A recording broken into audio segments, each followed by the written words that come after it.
masuk ke materi yang ketiga. Materi yang ketiga akan disampaikan oleh Ibu Endang Guritno, psikolog unit, nggih, Bu. Ini untuk materi yang disampaikan berupa masalah psikososial orang tua dan anak dengan sumbing bibir dan langit-langit.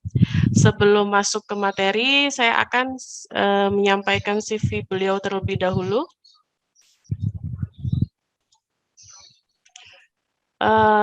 Ibu Endang Guritno,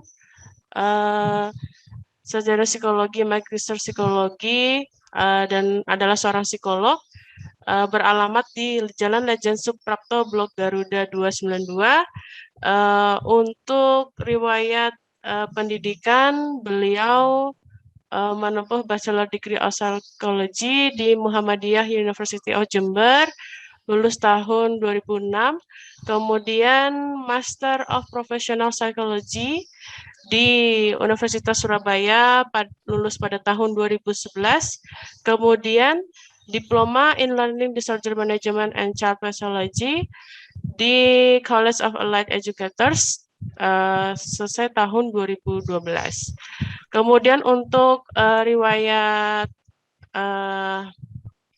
yang riwayat pekerjaannya sebagai pengajar di Fakultas Psikologi Universitas Muhammadiyah Jember tahun 2015, kemudian klinikal psikologi di Yayasan Gapal Karya Mandiri Layanan Stimulasi Tumbuh Kembang Anak berkebutuhan khusus, khususnya autis dan kesulitan belajar anak, mulai tahun 2014 sampai sekarang, kemudian klinikal psikologi di di UNES Medical Center atau di UMC, mulai tahun 2020 sampai sekarang. Assalamualaikum warahmatullahi wabarakatuh. Terima kasih, saya sudah diberikan kesempatan untuk Smile juga untuk pendampingan kesejahteraan psikososial pada orang tua dan anak pada langit-langit bibir sumbing. Penjelasan-penjelasan dari narasumber tadi luar biasa informatif dan saya mencoba memberikan penjelasan dari sisi psikologi. Jadi dari sisi psikologi itu mencakup kesejahteraan itu kesejahteraan diri sehat secara fisik, kesehatan dan rasa berdaya atau mampu secara psikologis, kemampuan mengelola pikiran, perasaan, dan situasi. Mengingat sudah dijelaskan tadi, sebetulnya orang tua dan anak sudah menjalani proses yang cukup panjang ya, dari fase awal, operasi, preoperasi, persiapan, dan nantinya untuk fase stimulasi pasca operasi. Sehingga tentu diperlukan kesiapan psikologis yang memadai, baik dari anak maupun orang tua. Nah, di dalam cakupan ini, kita sebagai orang tua memang harus memiliki kesabaran. Tadi oleh narasumber sebelumnya juga sudah disebutkan bahwa diperlukan kesabaran ekstra memang untuk mendampingi anak-anak kita. Nah, kesejahteraan psikososial adalah aspek kemampuan kita dalam mengelola perilaku, khususnya orang tua, untuk menjalankan peran sesuai dengan perannya sendiri sebagai orang tua, baik dari aktivitas sehari-hari, tantangan, dan kesenangan, baik yang bersifat individual, keluarga, maupun relasi dengan orang lain. Mengingat tentu sudah dikatakan tadi bahwa tidak pernah ada orang tua yang menginginkan anaknya terlahir dengan kondisi spesial atau apapun, tetapi memang jika ini terjadi, maka bagaimana kita sebagai orang tua itu harus siap apapun ya kondisinya, kemudian kita juga harus cepat bergerak, harus cepat bisa optimal karena anak ini terus bertumbuh dan berkembang. Jadi kita harus mengejar waktu sebetulnya kalau untuk anak. Kemudian yang diperlukan adalah resiliensi. Jadi resiliensi itu adalah daya lenting atau fleksibilitas kita dalam bertahan saat menghadapi masa-masa sulit. Jadi kita tidak hanya terpaku pada satu problem solving, tapi ada beberapa alternatif problem solving yang mungkin dibutuhkan supaya kita bisa keluar secara optimal dari situasi tidak nyaman dengan berbagai macam cara yang mestinya tidak melanggar etika, aturan sosial, atau juga istilahnya melibatkan berbagai hal. Kemudian hambatan psikososial pada anak sendiri adalah menyangkut hambatan kondisi fisik, karena memang ini dikaitkan dengan hendaya secara fisik, kemudian terkait dengan oral, kemudian ada hambatan dalam masalah dengar yang terkait dengan bicara. Nah, ini kalau yang saya kaitkan tadi, ketika anak dengan riwayat bibir sumbing itu juga memerlukan terapi wicara, kemudian juga memerlukan pendekatan dari THT, maka ketika terapi itu sudah berlangsung, sudah berjalan, yang perlu diamati oleh orang tua adalah artikulasi. Jadi ini dibantu tentunya oleh terapi wicara, kemudian pendampingan dan dukungan dari orang tua. Jika sudah melakukan terapi wicara, perlu diamati juga kemampuan untuk menyimak dan konsentrasi. Jadi secara umum pada anak-anak yang ada hambatan dengan masalah oral atau masalah dengar, secara tidak langsung seringkali juga ada masalah konsentrasi. Tetapi ini tidak selalu terjadi, tapi kadang-kadang menyertai. Juga kadang-kadang menyertai hambatan sensori yang mungkin bisa dicek lagi oleh terapis lain, yaitu terapis okupasi. Kemudian jika ada hambatan bicara itu dan artikulasi, itu sangat mempengaruhi ke depannya. Jika kan kita berharap ya ketika nanti operasi ini sudah berlangsung lancar, kemudian mendapatkan bantuan yang tepat dari THT, dari terapi bicara, maka kan ke depannya itu pasti akan masuk pada wilayah pendidikan. Nah, di wilayah pendidikan ini yang perlu dicek dalam kemampuan berbahasa sehari-hari anak adalah kemampuan artikulasi, kemampuan menyimak, mengingat nanti ketika kemampuan berbicara ini erat kaitannya nanti dengan kemampuan membaca dan menulis. Karena biasanya anak-anak yang kemampuan berbicaranya terhambat, kemampuan membaca dan kemampuan menulisnya di kemudian hari juga sering mengalami kendala. Berikutnya adalah menumbuhkan rasa percaya diri pada anak, karena secara umum anak-anak dengan bibir sumbing atau kemudian dengan ada hendaya lain itu biasanya rasa percaya dirinya terhambat. Namun dalam riset, anak-anak bibir sumbing umumnya memiliki kapasitas intelektual rata-rata atau bahkan lebih. Kendala di awal yang paling sering adalah kendala psikologis, mengingat anak sejak dari kecil sudah berinteraksi dengan situasi tidak nyaman, yaitu terkait dengan kondisi fisik dirinya maupun terkait dengan masih dalam proses pengobatan, ya, artinya nanti dalam proses rehabilitasi. Ya, ini tentu secara psikologis akan mempengaruhi kondisi rohani dan rohani anak, ya. Kemudian untuk orang tua, nah ini untuk orang tua ini adalah hal yang paling penting, karena kan kita apalagi seperti yang sudah disampaikan Dr. Ulfa tadi bahwa ada ya perjalanannya cukup panjang sampai anak usia 16 tahun ya, bahkan tadi untuk operasinya, maka kita sebagai orang tua memang harus memiliki kesabaran ekstra. Tadi oleh Bu Dokter THT tadi juga dikatakan tadi juga memang memerlukan kesabaran orang tua juga yang memang untuk mendampingi anak. Dan secara psikologis ada beberapa tipe dari orang tua. Ada orang tua yang memang ketika menghadapi tipe quitter, ini adalah orang tua yang kalau sudah ada kesulitan milih mundur, kemudian menghindari kewajiban dan cenderung sini serta mudah menyalahkan situasi. Sedangkan tipe kedua adalah orang tua camper, yaitu adalah orang tua yang di awal ini sangat semangat.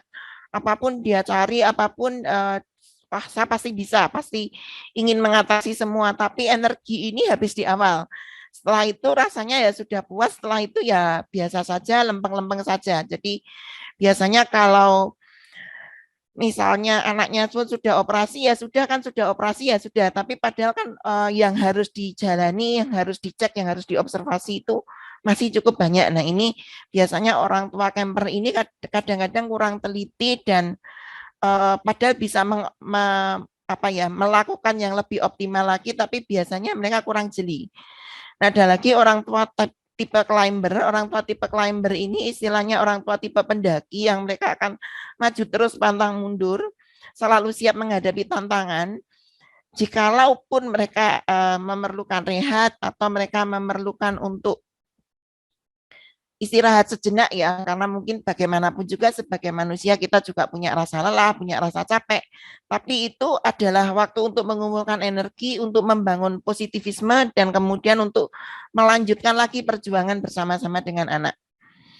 Kemudian ada faktor pelindung potensial ya yang secara psikologis ini dibutuhkan adalah dukungan dari keluarga, relasi kekerabatan, ya ini memang kemudian keamanan finansial artinya diperlukannya misalnya ya berbagai macam hal, kemudian relasi sosial yang baik, pekerjaan orang tua, pendidikan dan pengetahuan ini erat kaitannya dengan bahwa orang tua juga memiliki semangat untuk mencari informasi, tidak hanya menyerahkan sepenuhnya kepada pihak medis, tapi orang tua juga memiliki inisiatif untuk membaca, untuk mencari informasi sehingga tetap semangat mendampingi buah hatinya.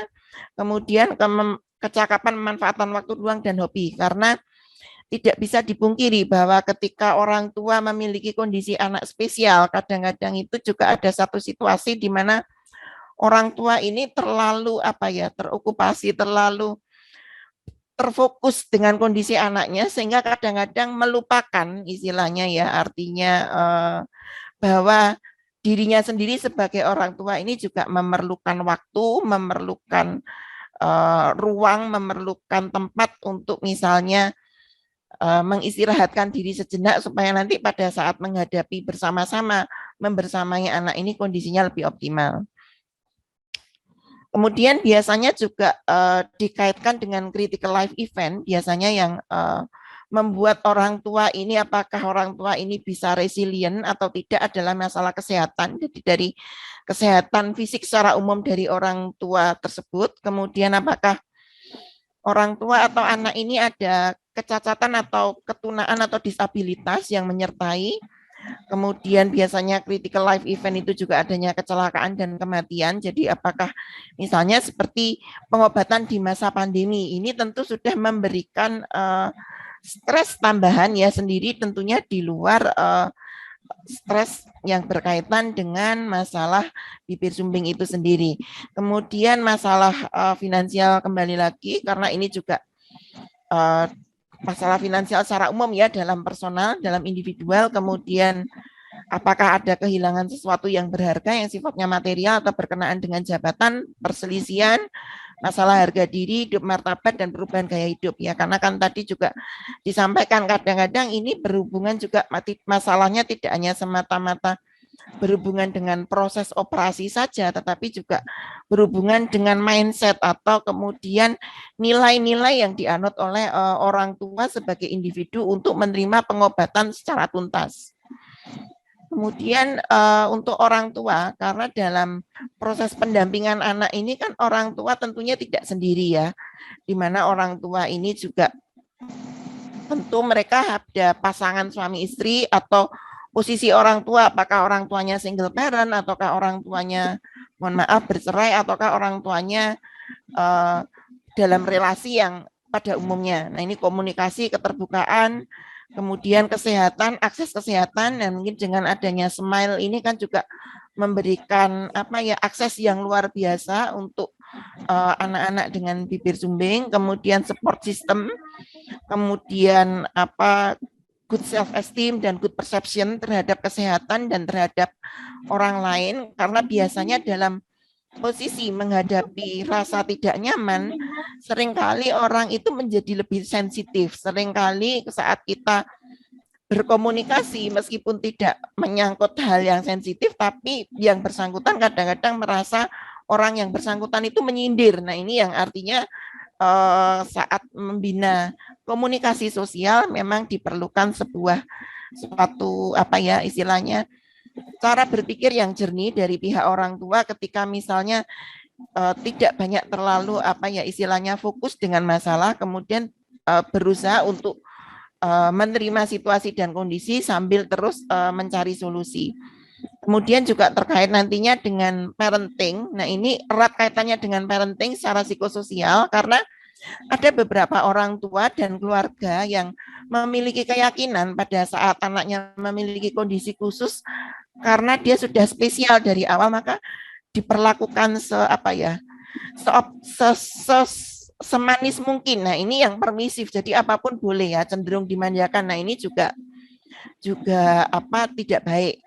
Atau sebaiknya. Nah, ini kemudian misalnya otoriter. Jadi karena ada beberapa memang kalau ini dari kasus saya sebagai psikolog yang anak berkebutuhan khusus, bahwa kadang-kadang karena orang tuanya menyadari bahwa anaknya memiliki kondisi spesial, akhirnya ini segala sesuatunya ini istilahnya karena anaknya sudah ada perkembangan, lalu semua stimulasi ini diberikan secara berturut-turut. Nah, ini juga orang tua harus bijaksana dalam memberikan stimulasi pada anak, tentunya harus sesuai dengan kemampuan. Jadi jangan dipaksakan atau jangan menuruti ego atau gengsi orang tua.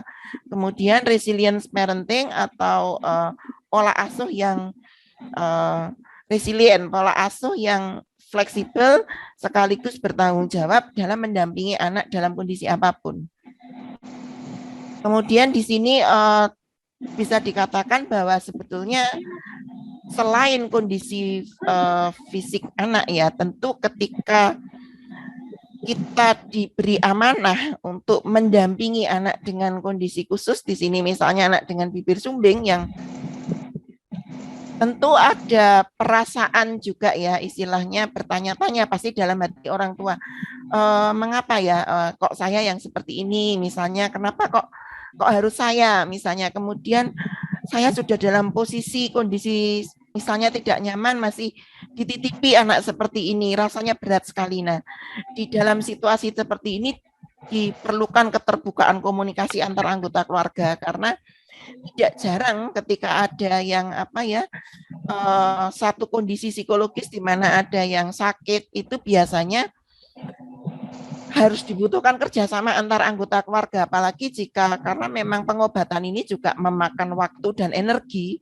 Nah, ini biasanya seringkali juga sensitif, maka di sini diperlukan yang paling basic itu adalah komunikasi. Kemudian saling memahami bahwa masing-masing pihak ini juga tidak nyaman menghadapi ya, baik dari pihak anak maupun dari pihak orang tua.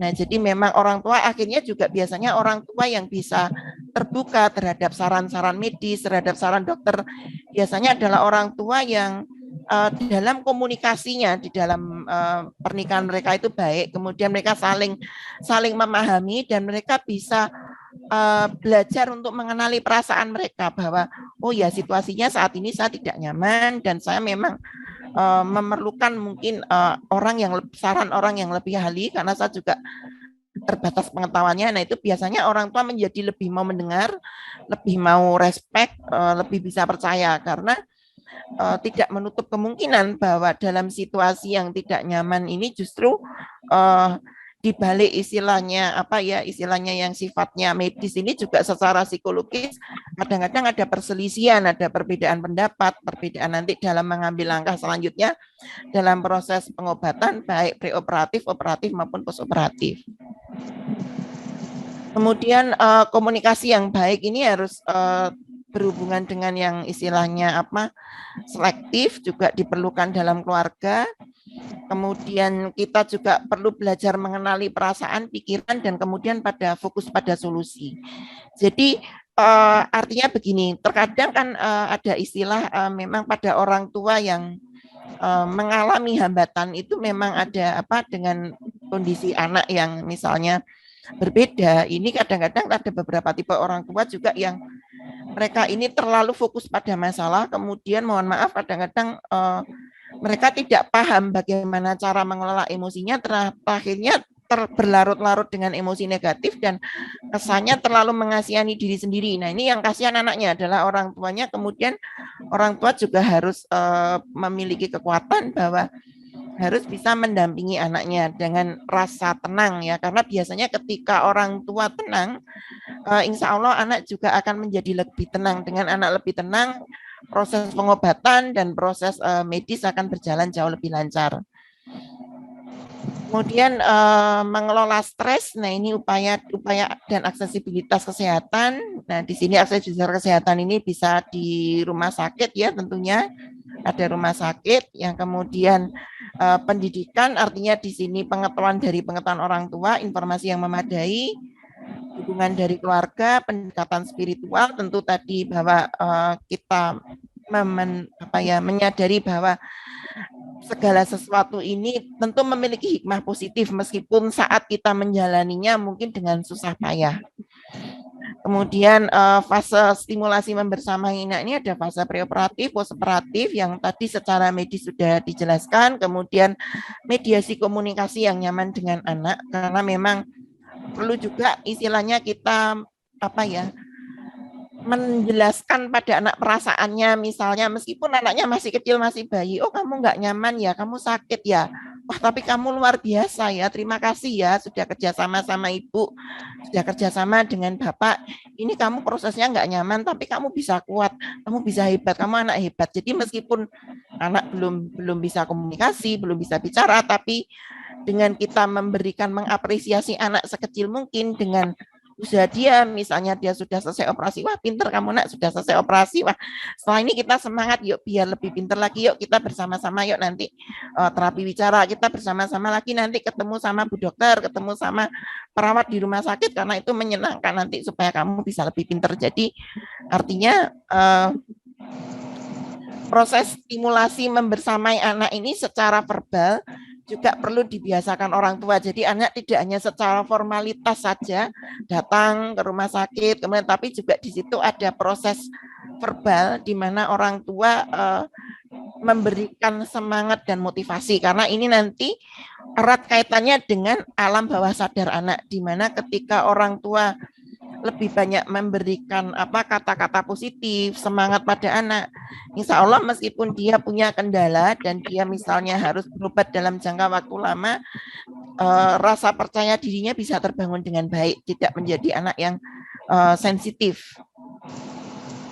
Nah, karakteristik memang orang dalam menghadapi masalah ya, ini erat kaitannya dengan orang tua. Ini ada 7, ada big picture overthinking, mind reading, worthlessness, hopelessness, indecisiveness, mental chatter, rumination about the past.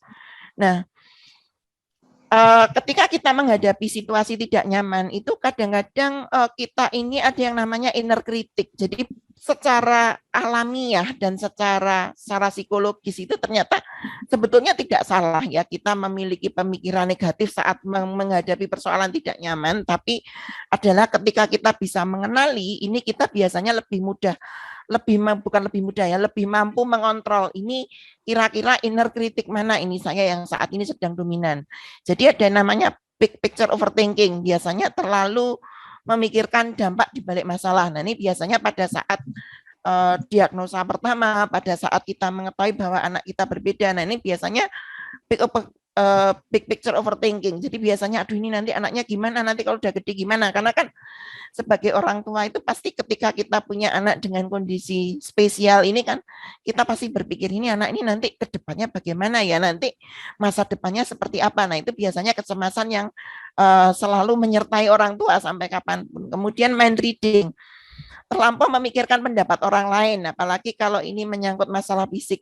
Ini nanti kalau orang ini melihat anak saya ini nggak sama dengan anak lain gimana ya, ini nanti kalau misalnya beda dengan saudaranya, kalau pas kumpul-kumpul hari raya beda sama dengan saudara yang anak-anak bagaimana. Jadi ini di sini juga diperlukan kemampuan komunikasi dari orang tua untuk mengedukasi lingkungannya juga bahwa ini kondisi medis, bahwa ini bisa diobati, ini bisa diupayakan, sehingga mengedukasi lingkungan ini juga sangat penting bagi orang tua supaya orang tua tidak merasa bahwa dia merasa sendiri, merasa anaknya, mohon maaf anaknya mungkin tidak seperti pada umumnya, karena ini ke depannya justru persepsi-persepsi orang tua yang seperti ini akan sangat mempengaruhi persepsi anak ya. Jadi kita dulu justru dalam hal ini garda terdepan itu adalah orang tua kita untuk membersamai anak untuk dalam proses pendampingan pengobatan bibir sumbing. Kemudian worthlessness, seringkali terjebak dalam pikiran atau persepsi negatif tentang diri sendiri. Jadi ini kadang-kadang tanpa kita sadari, misalnya kita punya kasus ya, punya anak spesial, jangan-jangan ini kesalahan saya ya, jangan-jangan saya punya salah di masa lalu ya, jangan-jangan kenapa ya kok bisa anak saya seperti ini, padahal dalam keluarga saya nggak ada yang seperti ini, kok bisa saya yang kena ya, aduh kenapa. Nah ini biasanya seperti ini muncul dan itu sebetulnya manusiawi, tetapi kemudian kita kendalikan bahwa berarti kita ganti dengan apa ya istilahnya efikasi diri yang lebih positif. Oh, berarti Tuhan mempercayakan pada saya karena saya orang tua spesial. Mungkin kalau pada orang dititipkan ke orang tua lain, mungkin anak saya ini nggak kopen, mungkin anak saya ini nggak akan optimal. Tapi karena Tuhan mempercayakan pada saya, maka anak ini akan saya dampingi seoptimal mungkin. Jadi kita merubah mindset itu jadi istilah dari suatu kekurangan menjadi suatu kelebihan karena sebetulnya dengan adanya anak-anak ini ya, anak-anak kita dikaruniai diamanai anak-anak dengan kondisi spesial ini juga ikut membantu proses pendewasaan diri kita sebagai orang tua menjadi lebih bijaksana. Kemudian hopelessness yaitu terjebak dalam lingkaran pemikiran negatif seperti rasanya udah nggak ada gunanya, rasanya ini udah sia-sia, rasanya nggak akan ada masa depan. Nah ini biasanya terjadi di fase-fase awal, tapi dengan adanya teknologi, dengan adanya tenaga kesehatan yang sudah lengkap saat ini akan sangat mengurangi sekali fase-fase psikologis yang tidak nyaman ini. Kemudian indecisiveness ini adalah terlalu berlebihan memikirkan hasil akhir. Jadi nanti bagaimana ya setelah ini, lalu kalau misalnya terapinya ini akan berhasil atau tidak ya, kalau misalnya tidak berhasil lalu bagaimana, terapi wicara ini berapa lama ya, nanti akan seperti apa hasilnya. Yang jelas adalah kita berdamai dengan proses. Jadi pertama memang pasti ya dalam situasi tidak nyaman itu kita mungkin ada fase anger, ada fase tawar-menawar ya seperti dalam teorinya Kubler-Ross itu, tetapi tentu kita kalau sudah artinya menghadapi situasi tidak nyaman ini, yang jelas adalah kita fokus pada solusinya, kemudian kita bersama-sama berproses, ini akan membuat kita menjadi lebih nyaman. Sehingga karena kalau kita terlalu terfokus pada masalah, biasanya justru persoalan-persoalan yang inti justru terlewatkan. Nah, kemudian mental chatter adalah pikiran di mana kadang-kadang kita mengalami sebuah kejenuhan ya, karena kita jenuh itu kadang-kadang kita mikir yang nggak penting-penting, mikir yang receh-receh. Nah ini kadang-kadang kalau kita juga tidak bisa mengontrol, akhirnya kita juga nggak bisa fokus juga ya. Kemudian rumination about the past adalah terus-menerus memikirkan pengalaman negatif atau pengalaman yang menyakitkan di masa lalu sehingga cenderung menyalahkan atau menghakimi diri sendiri. Jadi memang di sini kesehatan mental orang tua maupun keluarga juga sama, karena kadang-kadang ada juga yang orang tuanya sudah bagus, tapi memang mungkin ya namanya ini keluarga ya, apalagi di Asia ini kan kekeluargaan, kekerabatan ini sangat erat. Jadi kadang-kadang adanya ikut campur dari pihak lain. Nah ini yang istilahnya kita harus lebih bisa bijaksana saat menjalani sesuatu apa ya proses pengobatan. Kemudian ada teori dari Central Coherence bahwa orang tua harus memiliki informasi dan tekad yang memadai.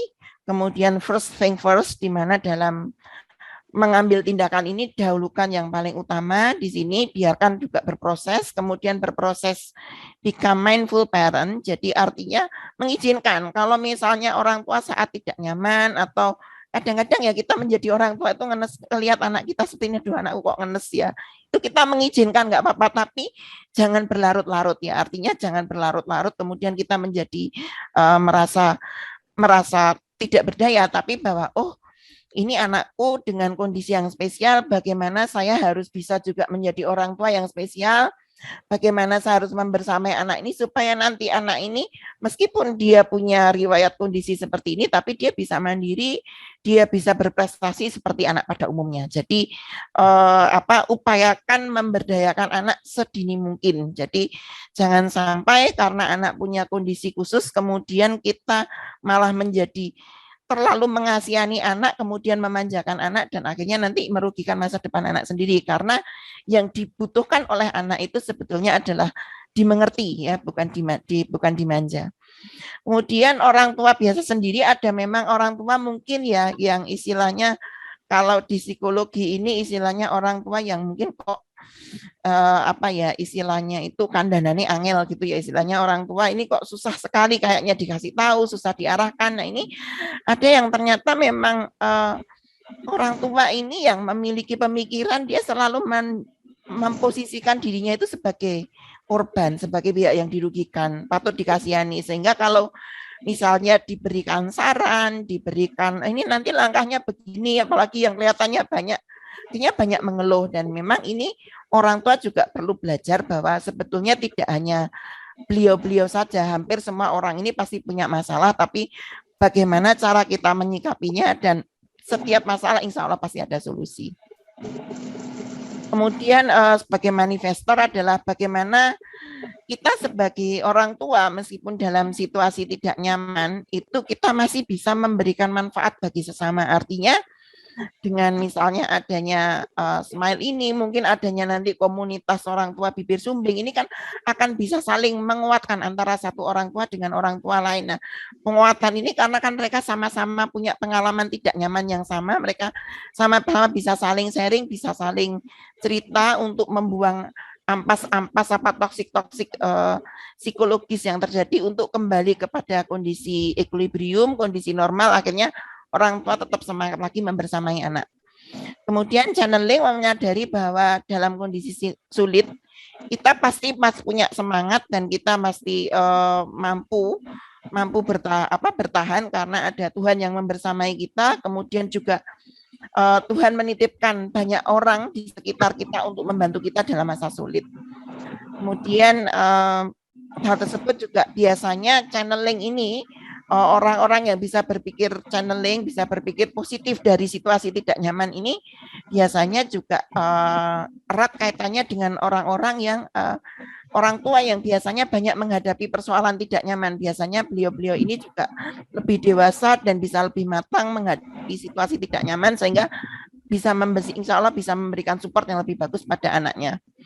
Kemudian yang berikutnya lagi adalah becoming extraordinary, bahwa menerima dengan segala kebesaran hati bahwa anak ini dalam situasi tidak nyaman apapun adalah backup pertamanya adalah orang tua. Bagaimana orang tua membersamai karena yang nanti akan terus berproses bersama-sama ini adalah orang tua. Kemudian belajar untuk menerima kondisi anak dengan tidak menyalahkan keadaan. Jadi kemudian belajar berdamai dengan situasi.